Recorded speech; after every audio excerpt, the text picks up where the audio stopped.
Pre Raphaelite brotherhood brought notoriety to British art in the 19th century.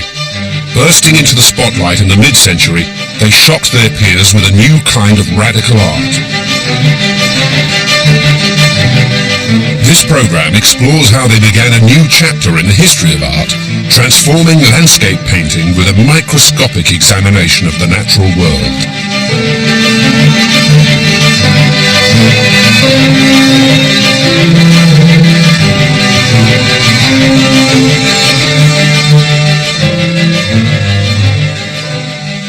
I think all artists working at this time would have been aware of natural history. So it was important that their paintings did reflect something of this interest and this curiosity about the natural world and wanting to understand it. The idea of painting the landscape as it really is with a kind of scientific fidelity was at the heart of this.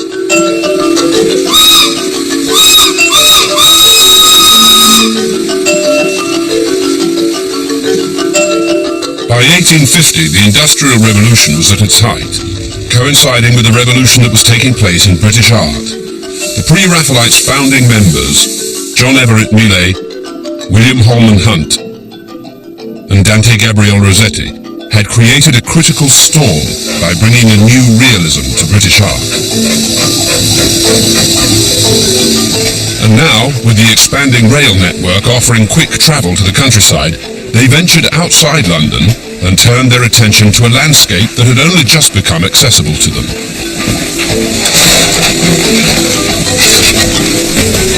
Painting all details outside was new and predated the Impressionists by 10 years.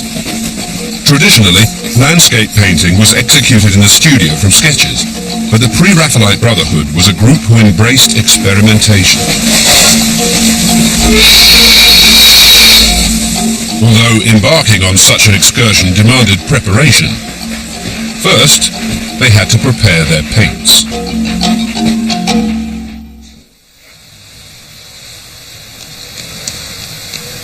Powdered coloured pigments were ground with a glass muller, then mixed together with an oil-based matter.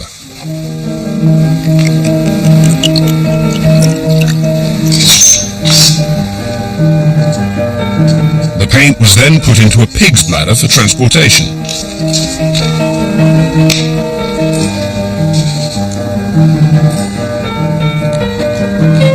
They would then have to find protection against any inclement weather conditions.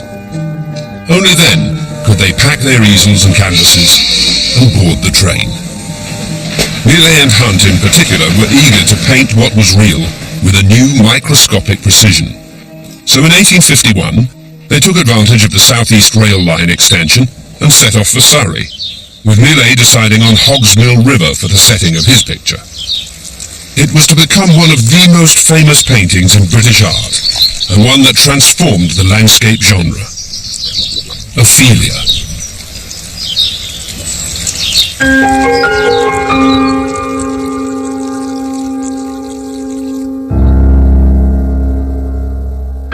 It's based on Shakespeare's play Hamlet, on the scene where Queen Gertrude describes the tragic death of Ophelia. Ophelia is Hamlet's betrothed. She's been rejected by him, and after the death of Polonius, her father, she's been driven out of her mind. And it shows her as a pathetic and tragic death when she's singing songs, gathering flowers, slips into a brook, and is dragged by the weight of her garments underneath the waters to her murky depth.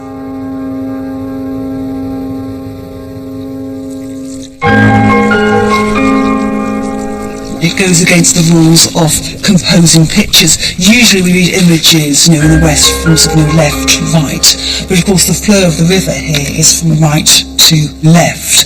So he's actually doing something sort of quite counterintuitive in a way, and perhaps in doing so he's inviting us to look at this image as being a very disturbing image, which indeed it is.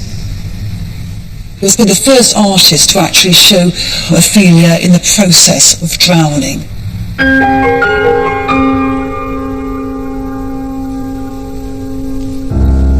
Millais was quite concerned to relay the natural elements to the story of Ophelia. So a lot of attention has been sort of spent on the natural specimens at Ewell. So the dog Rose, that obviously alludes to the rose in Gertrude's speech. You also have the long purples Shakespeare refers to, indicated here by this sort of loose stripe on the right-hand side. You have these daisies scattered in the composition. So he obviously starts off with Shakespeare's text that goes beyond that to include flowers, which really relate symbolically to the plight of Ophelia.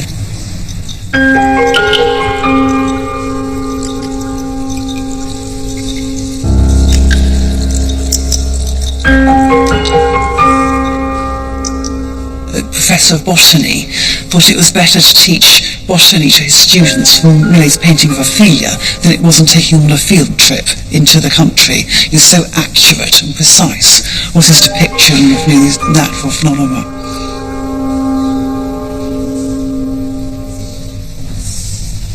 So you could actually read this in sort of as a piece of Darwinian image, really, that it's a struggle for existence.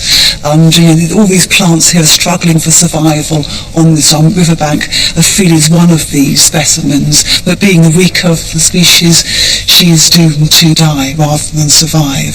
So he's obviously looking at sort of human history, even though it's a pre-Darwinian image.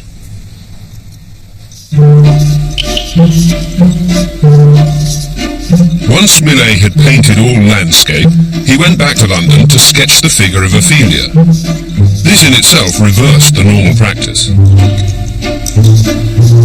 His model was the 19-year-old Elizabeth Siddal, who had already posed for a number of Pre Raphaelite pictures. Lizzie posed for Millet lying in a tin bath, heated by just a few candles. But so preoccupied was he that he didn't notice when the candles went out.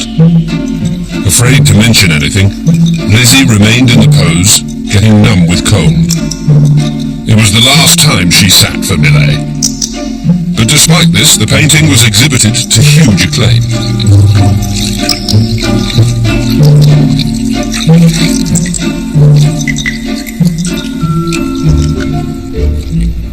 Ophelia is a really important painting for Millet because it really marks the breaking point from being a sort of enfant terrible, someone who's desecrated by the critics, the subject of opprobrium.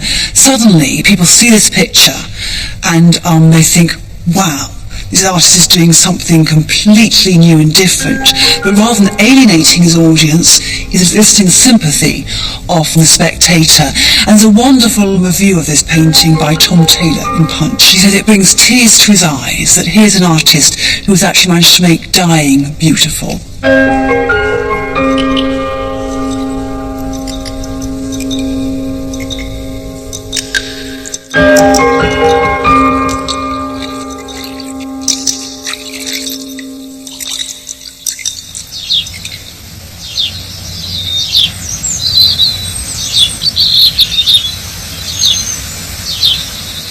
Just as Millet was examining the landscape with the eye of a camera, William Holman Hunt was also applying his own detailed vision of the natural world in a field close by, painting The Hireling Shepherd. Hunt was keen to get a sense of the luminosity of nature as it actually looked under the vivid sun. To achieve this, he departed from the norm of painting onto a dark backing by preparing his canvas with a white ground. This had the effect of illuminating the colours far more brightly.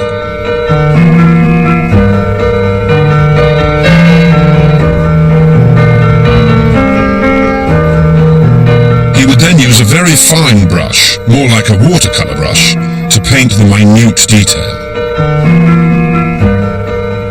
Every blade of grass, each eyelash. Such precision would often mean only an inch of canvas could be completed in a day.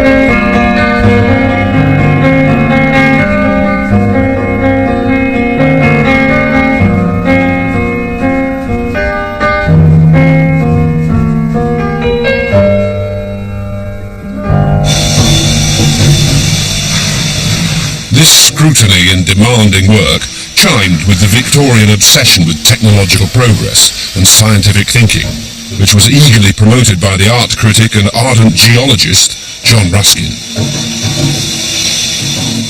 Ruskin said quite simply that you should go to nature in all singleness of heart, rejecting nothing, selecting nothing, and believing always in the truth. So the idea of painting the landscape as it really is with a kind of scientific fidelity was at the heart of this.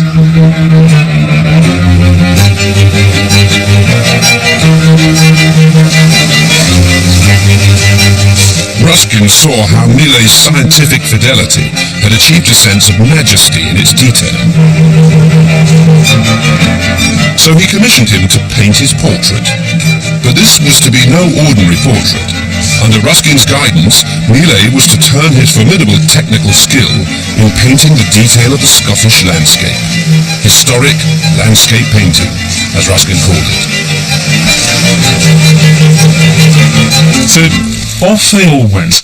This is Ruskin, his wife Effie, who he'd married in 1848, same time as the Brotherhood was formed, and Millet, and Millet's brother William Henry, who's also a painter, and of course Ruskin's manservant Crawley.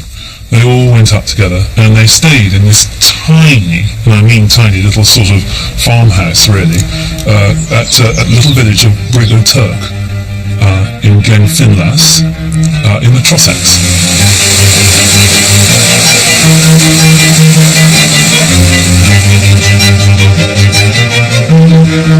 At Briggo Turk, Ruskin and Millet found the perfect site. At the bottom of a steep ravine, a stream ran over some ancient rocks. The view had no horizon. This in itself would be an innovation in landscape portraiture, but would give Millet the setting to which he could turn his camera's eye. I think one of the reasons why Ruskin was attracted to this particular site was because of the rock. The rocks he was passionate about, what he called the slaty crystallines, the prime example of which was this gneiss rock. He loved this because of its banding, its foliation, how it was composed of different minerals. So it's quite interesting how he wants to be associated with it in this portrait.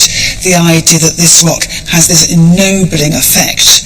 So he's presented in the portrait standing on the rock. The idea that there are parallels between the two, between his steadfast, fixed gaze and the firmness of the rock. So the idea is the rocks are to be sort of read in sort of ethical or moral terms.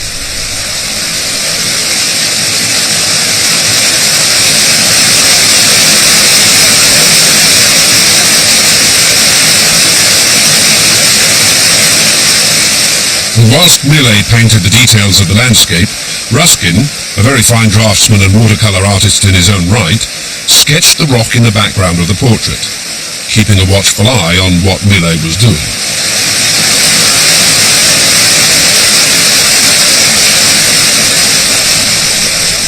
So Ruskin sort of focuses in on a patch of rock in the on distance. It's quite interesting comparing the way the two artists approach this. Millet is obviously fascinated with the surface. He attends to the lichen on the rocks, the textural patterns.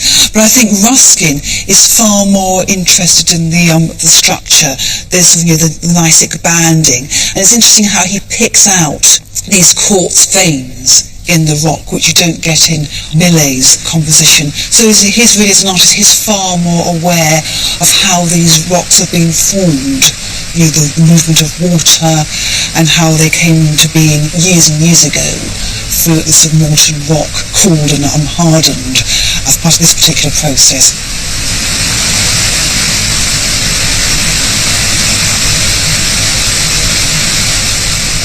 Ruskin was very keen on this portrait. He obviously saw it as being a collaborative process. He was instructing Millet in geology, and in turn, Millet was instructing him about painting out of doors. The relationship between Millet and Ruskin was not the only one developing during this painting holiday. Whilst living together in the confined space of the little cottage, Millet discovered he was falling in love with Ruskin's wife, Effie. When she revealed that despite 5 years of marriage, she was still a virgin, Millet, at first shocked, began to see an opportunity for them to be together, evident in some of his sketches at the time.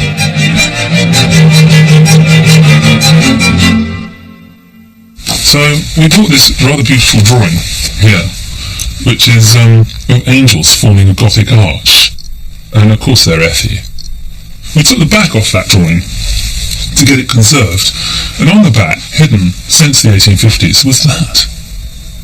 Instead of two angels, are Millet and Effie caressing. I suppose it's wishful thinking, but it's very beautiful. Well, not so wishful.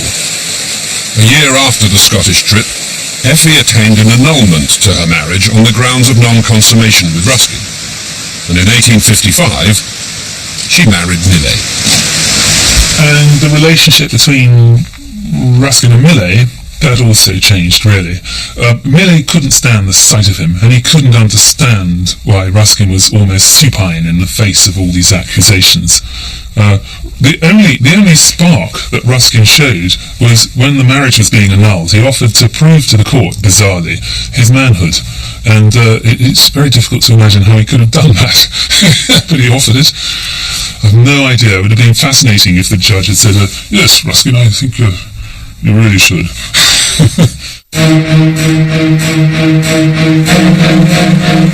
Such public humiliation made any future working relationship between Ruskin and Millet impossible. So Ruskin, perhaps for spite, diverted his patronage to the third founder of the Pre Raphaelite Brotherhood, Dante Gabriel Rossetti. Ruskin was much taken with Rossetti's watercolour, The First Anniversary of the Death of Beatrice, Dante drawing the Angel, painted in 1853. Rossetti's interests were diverging from those of his fellow brothers. While they were pursuing realism, the earlier Pre-Raphaelite interest in medievalism was dominating his work. Ruskin offered Rossetti first refusal on all his works, which freed him from the need to exhibit. He also offered Rossetti's mistress, the Pre-Raphaelite model Lizzie Siddal, featured in Dante drawing an Angel, an annual income in support of her own ambitions to become an artist.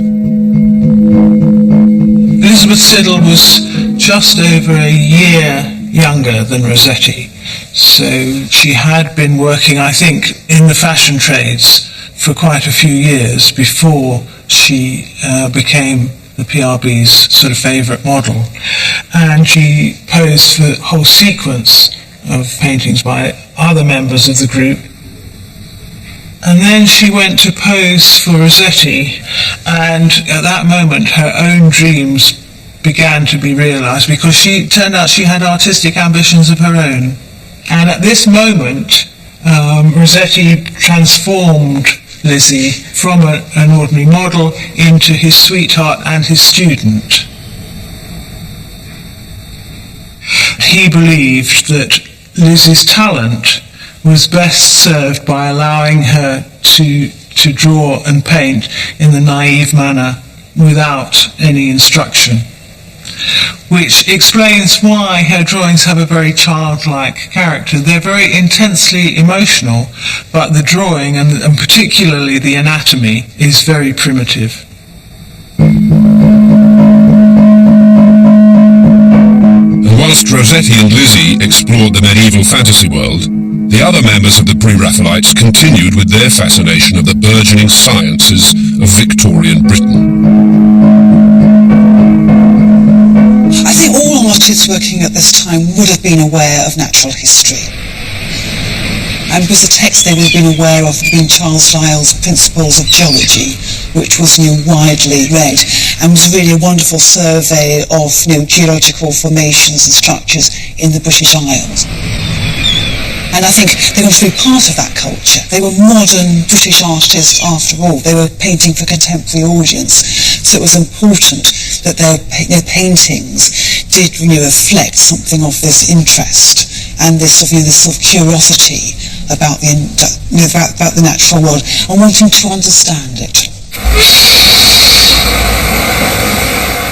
Holman Hunt's curiosity led him to board the train down to Hastings in 1852 to paint a stretch of land that scientists were beginning to classify as a prime example of coastal erosion. He showed it in his painting Our English Coasts, or Lost Sheep, as it's also known.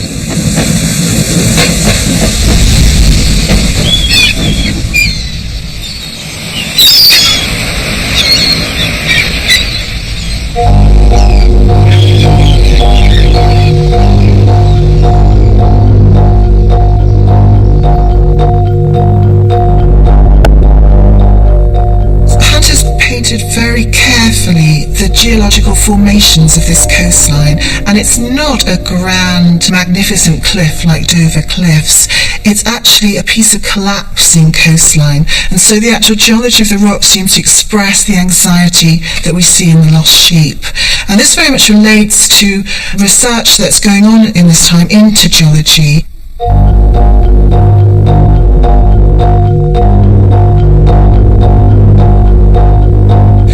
English coast depicts these extraordinary cliffs at Cofa's Bay near Hastings and assembles sheep at the very brink of these cliffs as a metaphor for what is going on in Britain at this time.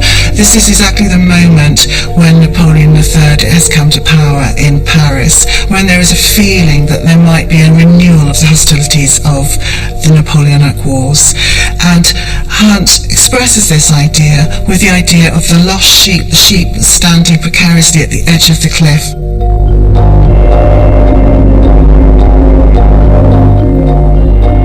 And Hunt stresses the modernity of that scene with the tiny little steamship which travels across the horizon in the background, so that he turns the landscape, with all the extraordinary detail of the landscape, into a much richer picture that becomes a kind of condition of inland picture.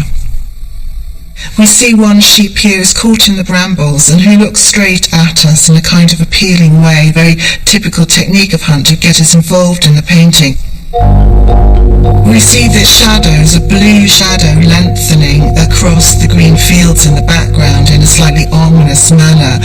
The painting is painted at the end of the day to add to the atmosphere. We can even see the light coming through the sheep's ear.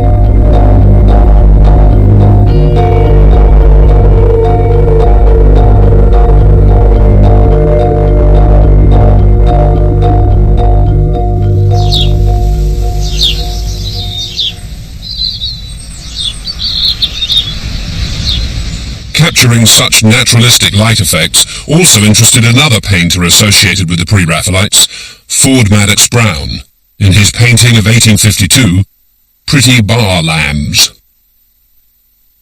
So he takes up some of the Pre Raphaelite ideas about responding to nature, and he applies his own particular interest in light effects.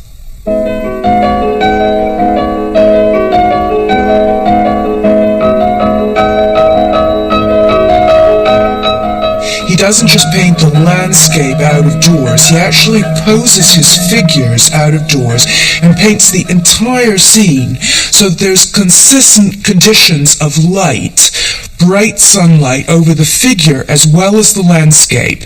Now, as far as I know, that's actually the first time this has been done in painting. So Ford Madox Brown's actually doing something really novel by making his model stand out in the hot sunshine. You can see her cheeks are pretty red.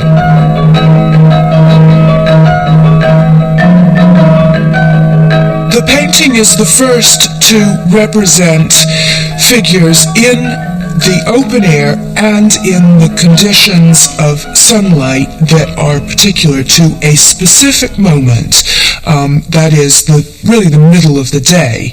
Another way in which it's the first is actually observing all of the details, such as the colored shadow. The baby is holding a little sprig of foliage which casts a blue shadow on its white dress. Again, this is an innovation that is definitely observed from nature. Shadows are colored, they're not just dark.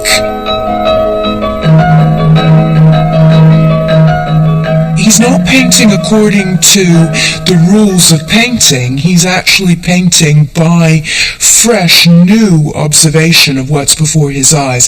That, I think, is the idea behind it being a new chapter, a new event in the history of art. Ford Madox Brown was slightly older than the other Pre Raphaelites.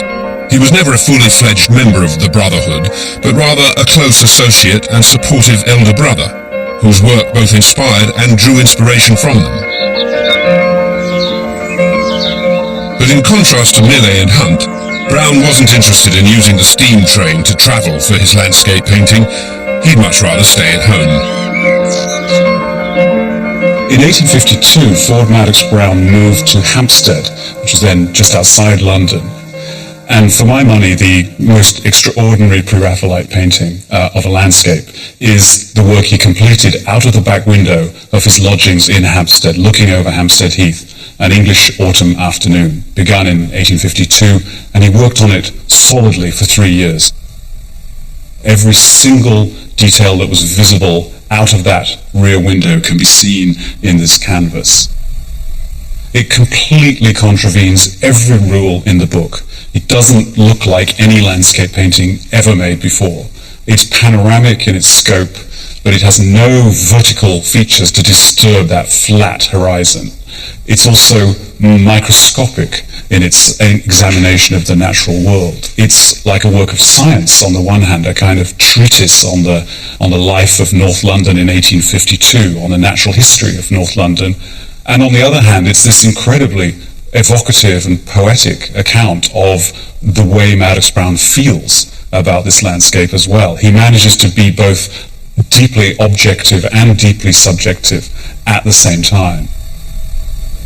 The shape of the canvas is an unusual one. It looks like a great eye. It's an oval. And I've always imagined that as some kind of metaphor for some great optical apparatus. And it's worth thinking that these paintings come from the early years of photography. It's almost as if Madox Brown saying, the camera can represent this world, but only in sepia and white. The camera can show us details, but only the artist can actually see the detail, represent it, and interpret its meaning.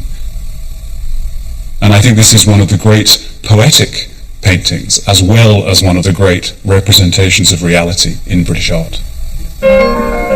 So in an English autumn afternoon, Madox Brown shows us a very familiar scene, and we're invited to identify with two figures down to the bottom left, a young girl and her friend. It's 3 p.m. and he particularly wants you to notice the effect of colour in the sky, the kind of duck-egg blue sky just before the sun sets over Hampstead Heath in that moment of the day. And you can see that colour reflected on the shiny top of the boy's hat. If you look more closely at what's going on in the middle ground, you can see people picking apples.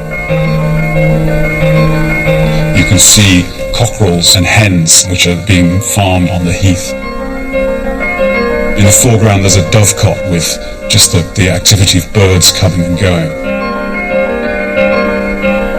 But what you have to remember is that these things have never been painted like this before, and I think that immediacy, which of course would be an important claim made later by the French Impressionists, but that immediacy of vision, almost a kind of photographic process, is what makes this painting so absolutely striking to us even today.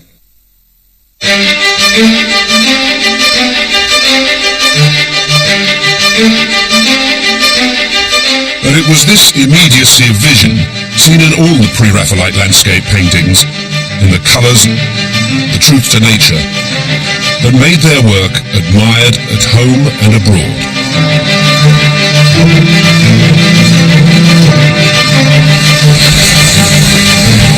The Pre-Raphaelites had engaged with the scientific thinking of the age, taken advantage of the expanding railroads to visit new pastures, and in the process revolutionized landscape painting with the eye of a camera.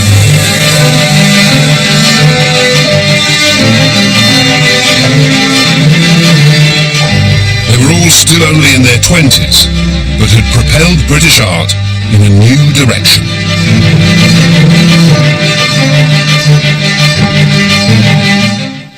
And on look at the Pre Raphaelites continues next Tuesday at 8:30. Coming up tonight, they do say that truth is stranger than fiction.